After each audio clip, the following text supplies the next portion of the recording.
pumupis ng paa niya. Ano te? Pumupis pati. Manas naman pupis niya. Manas na manas yung kanina pupunta dito pa. Sa loob niya. Te, paano ba yung lakad mo kanina? Nung paglakad mo papasok doon? Ha? Yan. Paano ka maglakad pa na dyan kanina eh? Hindi niya mayangat dyan po. Hindi ba iangat ko ito? Ayun ko na iangat ko. Oo, palakpakan niya eh. Yes, thank you Lord. 4 years. Wala na, tinapos na ng Diyos yan. Sige, ilabas Sige, mo te. yung mo para gumaling ka ng todo. Kung talagang makaramdam ka ng loko. Iyak mo na. At least tinapos na ng Diyos mga pag-iiyak.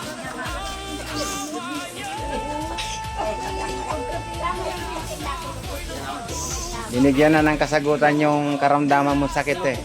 Isipin mo, 4 years kang binigyan ng karamdaman sakit na ganyan te, pinahirapan ka. Ngayon te, Lakad ka na. pasalamat ka sa ating mahal na Ama, Ama Jesus, Amang Nazareno, Ama sa langit. At nabigyan na ng kasagutan ng iyong sakit na karamdaman natin. Diretso na yata oh. Paaliwan mo na yata yung anak ko. Pauwi ka na. Te, kanina nung pagpasok mo dito, paika-ika. Ngayon, ano na yung lakad mo?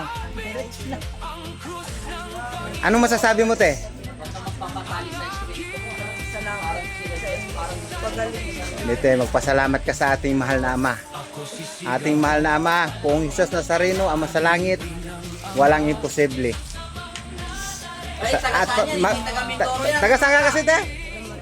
Marinduque. Malayo ba yung Marinduque sa Mindoro? Tawid dagat pa. At tawid dagat din yun? Ngayon ko lang napag-alaman. Kala ko dito, taga rito lang siya. 4 years. Yan ate. Nag-stay na katrabaho ko. Asawa ko dito sa Central. Sa Central. Okay ate. Salamat sa Panginoong Hesukristo. Ayaw ka na naman papasok ng kaso.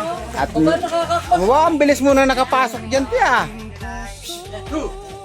Saya ka na. Kahit kayo dyan, Nay. Baka maano kayo. Yan damit yan. Ala-ala mo yan.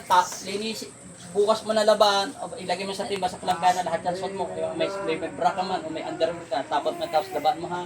Huwag mo na suotin yan. Kailanman ha. Ala-ala mo na yan. Sakit na yan. AAGN Sigabo. Thank you, Lord.